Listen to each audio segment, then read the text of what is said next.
Shalom saudaraku dalam Tuhan. Saudara, kesaksian seorang murtadin di video berikut sangat luar biasa, di mana dia mengalami perjumpaan dengan Tuhan dan akhirnya dia memilih untuk mengikuti Yesus. Saudara, mari kita langsung saja melihat videonya dan pastikan tekan tombol like dan subscribe, dan yang paling penting share video ini supaya menjadi berkat bagi banyak. Saya Hirman Pasa, berasal dari Kota Kembang, Bandung. Pada saat itu saya menganut agama Islam karena turunan dari orang tua dan nenek moyang saya. Dan pada saat itu juga saya menjadi seorang pendidik di salah satu pondok pesantren di Kota Kembang, Bandung. Jadi pada saat itu saya sakit jantung, bahkan saya harus dirawat di rumah sakit Bromeos, Bandung. Dokter memutuskan saya harus dioperasi karena pada saat itu jantung saya bocor dan jantung saya itu udah biru sebelah. Nah, pada saat itu masih menganut agama Islam. Nah, di samping saya itu ada satu pasien jantung juga, cuman itu orang Kristen. Yang nunggunya itu ibu-ibu setiap pagi, setiap siang, sore, bahkan setiap malam suka menyanyi dan memberikan doa kepada pasien itu. Seperti mana pujiannya? Seperti ini. Bagaikan bejana siap dibentuk, demikian hidupku di tanganmu. Dengan urapan kuasa rohmu, ku dibaharui selalu. Begitu saya mendengarkan nyanyian itu, alunan suara si ibu itu, jadi saya itu agak tenang. Tapi saya yakin bahwa kata-kata si ibu itu akan menyembuhkan penyakit saya. Saya belum percaya waktu itu karena saya agama Islam, bukan agama Kristen. Tapi saya baru yakin. Nah, langsung di situ udah 2 hari kemudian pasien sebelah saya itu meninggal. Oh, berarti saya juga akan meninggal. Karena orang jantung itu jarang hidup kembali kalau udah masuk ICU. Tapi saya waktu di dalam ICU itu sadar tetap gitu, mendengarkan pujian si ibu. Nah, udah langsung gitu saya bilang, Bu, tolong doakan saya, Bu. Si ibu jawab, Pak, saya orang Kristen, kan Bapak orang Islam. Saya bilang, gak apa-apa, yang penting saya sembuh, Bu. Didoakan, langsung si ibu itu naruh tangan di dalam dada saya sambil berdoa, di dalam nama Tuhan Yesus Kristus kamu akan sembuh. Di situ penyakit saya itu bukan hilang, tapi rasanya agak sedikit mengurang. Langsung di situ saya diputuskan sama dokter itu harus dioperasi. Pada saat itu 2 hari kemudian langsung pasien sebelah saya itu meninggal. Wah, saya juga bakal meninggal gitu pikiran saya, karena di sebelah saya itu dia meninggal. Nah, udah 2 hari kemudian saya pas jatuh mau dioperasi, si ibu itu datang kembali. Kata si ibu itu kepada saya, Pak, jangan takut, harus tenang, Tuhan pasti tolong. Tapi si ibu sebelum pulang menyimpan aqua di depan saya itu. Saya minum itu aqua, berkurang, saya dibawa ke lab, langsung dokter memutuskan saya tidak jadi dioperasi, sekaligus saya sembuh. Puji Tuhan, luar biasa. Baru doa, baru pujian yang dilemparkan ke badan saya udah sembuh total. Apalagi saya bilang kalau mengikutinya. Nah, pada saat itu gancang ceritanya saya langsung pulang ke rumah karena tidak jadi dioperasi. Saya udah jual apa-apa buat biaya operasi, akhirnya nggak jadi itu dioperasinya. Nah, langsung di situ saya nyari itu alamat si ibu itu. Cuman waktu itu saya lupa minta alamat si ibu itu. Padahal masih orang Bandung dia. Tapi nggak ketemu sampai saat ini. Nah, di situ saya langsung berpikir gimana caranya. Karena saya itu guru atau ustadz di salah satu pondok pesantren, nggak mungkin lah saya bisa didemo. Nah, udah begitu, langsung saya bisa ada hubungan kemana-mana. Langsung ada ngasih nomor kontak satu pendeta yang berasal dari Jakarta. Langsung saya menuju. Pada saat itu saya udah mengerti gitu ajaran Kristen, tapi saya belum total.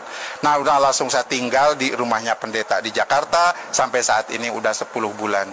Luar biasa, Tuhan Yesus menolong saya. Ada satu kenikmatan yang mengikuti ajaran Tuhan Yesus Kristus. Ada satu keistimewaan yang kita rasakan pada saat kita dibaptis. Saudara pernah dibaptis? Apa yang rasakan saudara pada dibaptis itu? Pengalaman saya waktu saya dibaptis oleh 2 pendeta. Ya, langsung begitu turun Masuk ke kolam baptisan, saya dibaptis, begitu ditenggelamkan, saya katanya pingsan. Padahal saya bukan pingsan, dibawa salah satu orang, tapi yang saya nggak kenal, ke satu tempat yang luar biasa indahnya. Saudaraku dalam Tuhan, sambil mendengarkan kesaksian beliau, silahkan tekan tombol like, tekan tombol subscribe, dan yang lebih penting, share video ini supaya menjadi berkat bagi banyak orang. Burung-burungnya, air-airnya, taman-tamannya indah sekali. Nah, pada saat itu saya pingsan katanya karena waktu dibaptis itu. Nah, di situ saya sama satu orang yang tidak dikenal itu dikasih kenang-kenangan atau dikasih bingkisan, sampai saat ini belum ketemu. Apa sih artinya itu? Nah, udah begitu langsung saya, namanya pendeta yang satu udah agak tua, yang satu juga walaupun muda dia gemuk, saya badan gede, langsung ditarik dari kolam baptisan ke atas karena saya pingsan, ya kayak ngangkat karung gitu, gitu kan. Jadi badan saya itu biru semua. Nah, puji Tuhan, begitu saya sadar, begitu saya siuman dari pingsan, saya mencari barang yang dikasih orang yang tidak dikenal itu tidak ketemu. Saya tanya kepada semua orang di situ, pada bengong semua. Jadi apa sih yang berbentuk buku bukan, berbentuk Alkitab juga waktu saat itu saya belum mengenal benar. Nah, langsung saya setelah dibaptis, langsung saya kembali lagi ke rumahnya Pak Pendeta. Jadi sampai saat ini saya sudah 10 bulan di rumahnya Pak Pendeta. Luar biasa Tuhan menolong saya. Cobaan, kritikan dari keluarga, bahkan sekaligus saya dibuang dari keluarga, bahkan istri tercinta satu pun minta dicerai, anak pun sampai saat ini tidak ada komunikasi dengan saya. Tapi bagi saya nggak apa-apa. Yang penting saya punya Bapa, yang penting saya punya juru selamat. Karena waktu di dalam dulu itu tidak ada juru selamat. Ada juga syafaat. Ya, kalau syafaat itu kalau orang mau syafaat, disyafaatkan. Kalau juru selamat itu beda. Semua orang mengikuti dia pasti jalan. Mungkin ini yang dinamakan Shirathul Mustaqim.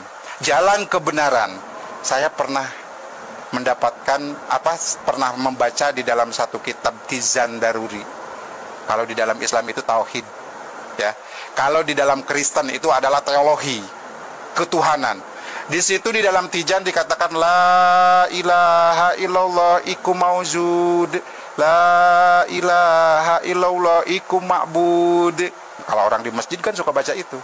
La ilaha illallah, tiada Tuhan selain Allah, iku maujud, yang berbentuk. La ilaha illallah iku ma'bud, tiada Tuhan selain Allah kecuali untuk diibadahan. Jadi kita ibadah itu kepada Tuhan yang berbentuk wujudnya. Harusnya. Jadi namanya wujud berbentuk itu bisa dilihat, bisa diraba, itu berbentuk, itu wujud. Sedangkan dulu saya itu ibadah kepada Allah. Mana Allahnya itu nggak ada, karena di dalam Al-Quran dikatakan Allah itu tidak punya tempat, bukan di aras, bukan di surga, bukan di neraka. Tuhan itu laisa kamitslihi syai'un di dalam Al-Quran, tidak ada satu tempat pun untuk Allah. Sedangkan Tuhan itu di dalam kata lafaz tauhid itu berbentuk mauzud. Nah, di situ jelas. Jadi sedikit-sedikit sampai saat ini saya menggali bahwa inilah jalan kebenaran. Luar biasa Ibu Bapak Saudara, Isa Al-Masih juru selamat kita itu adalah untuk menyelamatkan kita. Saya sudah 11 bulan berjalan mengikuti Tuhan Yesus Kristus atau Isa Al-Masih. Saya minta dukungan dan doanya, semoga saya diberikan kekuatan dan kesabaran. Dan saya minta doanya juga dari semua pihak untuk Pak Pendeta yang mengurus saya dan keluarganya. Semoga beliau ini diberkati. Jadi saya menghimbau, pesan dari saya, yang sudah mengikuti Isa Al-Masih dari kecil jangan sampai jadi rugi banget. Kita tadinya dari naik taksi naik ke beca, memang semua juga kendaraan, tapi rugi banget gitu. Jadi tetap kita sampai mati pun, sampai kemanapun, sampai tua pun, diberikan cobaan apapun, kita harus kuat mengikuti Isa Al-Masih. Karena Isa Al-Masih adalah is the best bagi kita, juru selamat bagi kita semua. Saudara yang terkasih, mungkin inilah yang saya perlu sampaikan. Jadi pesan dan kesan bagi saya untuk semua, yuk mari kita pegang kuat-kuat. Jangan sampai kita jadi mu'alaf. Tuhan memberkati. Baik, salam Tuhan, videonya kita sudah simak. ya bagaimana kesaksian seorang murtadin di video tadi. Dia mengalami perjumpaan dengan Tuhan dan akhirnya dia memilih untuk menjadi seorang pengikut Tuhan Yesus Kristus. Ini sangat luar biasa dalam Tuhan. Sebenarnya kalau kita mendengarkan kesaksian daripada Bapak ini, ya mustahil dia menjadi seorang percaya kepada Yesus, karena dia merupakan seorang yang paham tentang agamanya dia, ya agamanya sebelumnya, ya. Tapi oleh karena kuasa Tuhan, ya Tuhan memilihnya menjadi orang yang percaya kepada Yesus Kristus.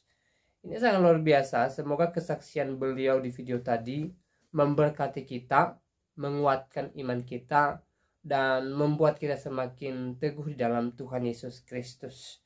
Dan apa tanggapan saudara mengenai kesaksian beliau? Silahkan tulis di kolom komentar.